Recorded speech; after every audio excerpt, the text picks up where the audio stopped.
రాజని పేదని మంచని చెడ్డని భేదమే ఎరుగదీయమ పాశం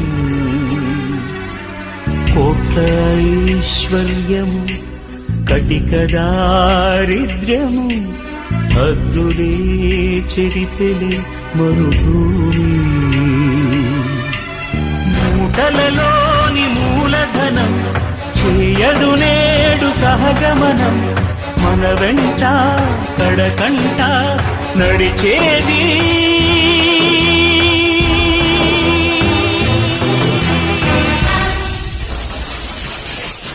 ఆ నలుగురు